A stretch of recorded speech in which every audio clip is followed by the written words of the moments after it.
Bristol Motor Speedway, the last great Coliseum, where men who make their living at 200 miles per hour feel like they are running on the edge. Does everyone's eyes light up when they say Bristol? They should. I bet their eyes light up when they got to make a lap around it. It stirs the senses in a way no other track on the NASCAR circuit can. You know, you leave that place with your head ringing and your eyeballs spinning, and you know, it's just a great racetrack. That's a big reason why winning here is so special. You run 500 laps around there and you can do so many right things, and one small thing that's not even of your own doing can cost you a great finish. This is a trophy every driver wants to add to his collection because it's Bristol, baby. Bristol International Speedway invites you to the first annual Volunteer 500.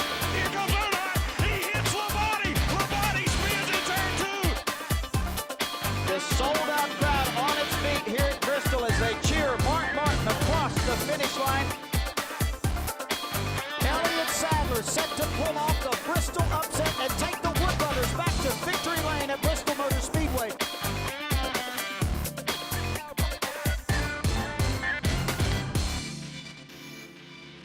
one of the saddest days in racing history marks a melancholy milestone. It was 25 years ago, Bristol Spring Race Weekend, April 1st, 1993, that Alan Kulwicki was killed in a plane crash while trying to land at the Tri-Cities Regional Airport.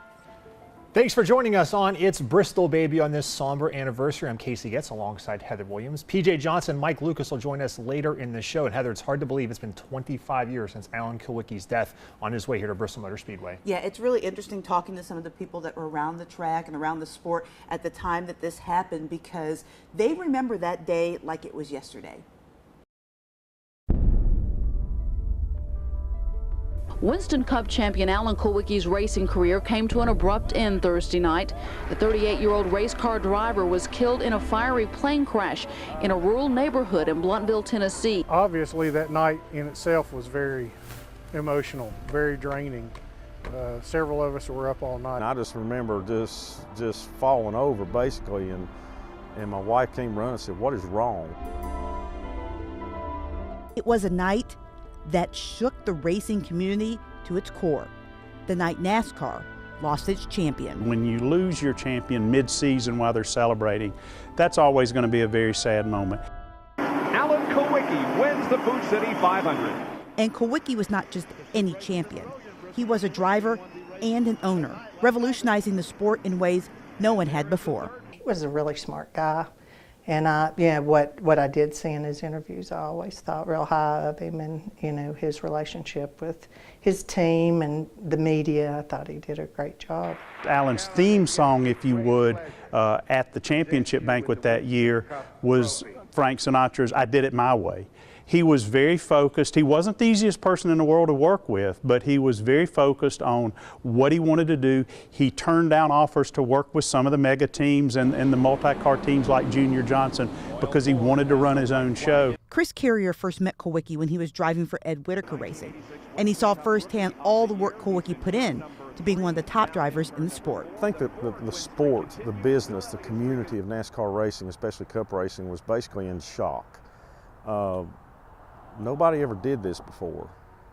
There was a lot of guys who tried driver-owner situations, and some of them failed miserably. So his sudden loss left an impact few in the sport had experienced before. I remember being there. I was doing the PA at Bristol, and I remember that hauler going around the track and leaving. I mean, I think we were all walking around in shock, and it was just hard for the team. They'd lost their driver, their team owner, and so here, I think they didn't know which direction to go other, than just to come to the track.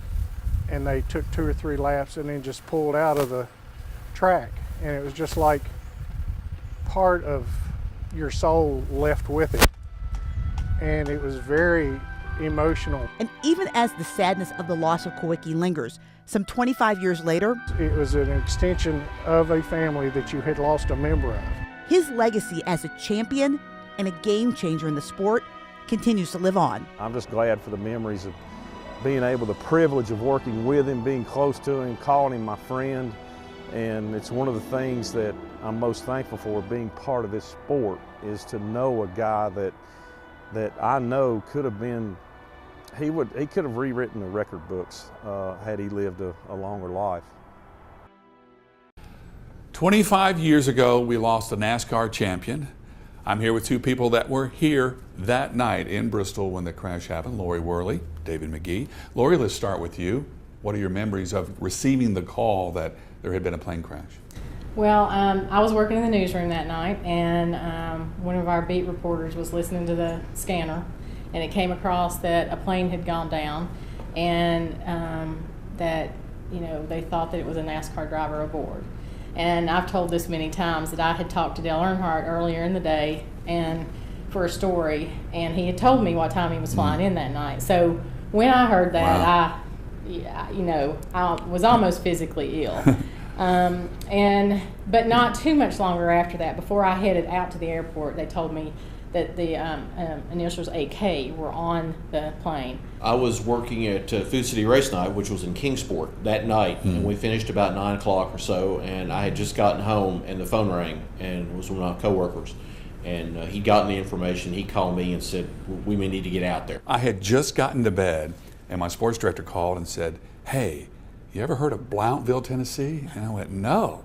What? Blount? I said, it's not Bluntville, is it? He goes, well, maybe it's Bluntville. I said, well, that's where the airport is. Why? He goes, they think a plane has gone down, and they think Alan Quickie may have been on it. You know, just for me, never having dealt with having to cover something like that in my career, it was really emotional, and I honestly didn't know how to handle it first. That drive where I was going to the airport, and in my head I'm like thinking, still praying that he was going to be okay and everybody on the plane was going to be okay. But you know, pretty quickly after I got there, it was pretty obvious that there were no survivors, even though they didn't make that announcement for quite a while. And I was just a few days ago at BMS, and they've got the wall of monuments there, or whatever they call it, and Quickie is there.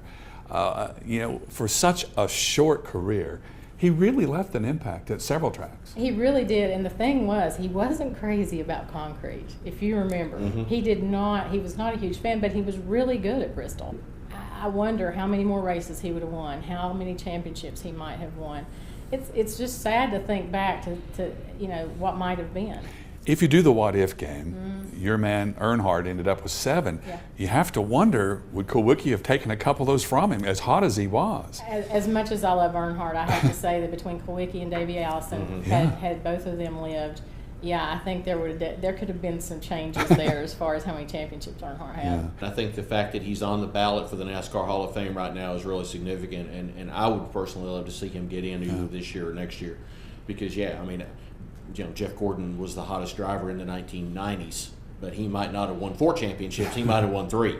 25 years ago, we lost a true champion. For Lori Worley and David McGee, I'm PJ Johnson. All right, thanks a lot, PJ, for that perspective on Alan Kulwicki there. And Heather, it's kind of crazy to think about what could have been for Alan Kulwicki if not for his untimely death. Yeah, cut down in the prime of his career. Really, only the second time in NASCAR history the champion has died in the season after winning a title. So sad day for NASCAR for sure. All right, well, time for a quick pit stop here on It's Bristol, Baby. When we come back, we're going to focus on something that's very important in the sport, that is family. We're going to check in with two of the best in the sport, the Bushes and the Dillon family. That's coming up next on It's Bristol, Baby.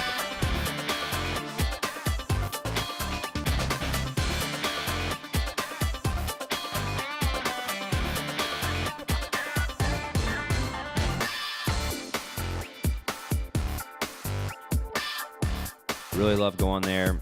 I love the area. Love where the racetrack's at, and the racetrack itself just the vibe there, I think, speaks for itself.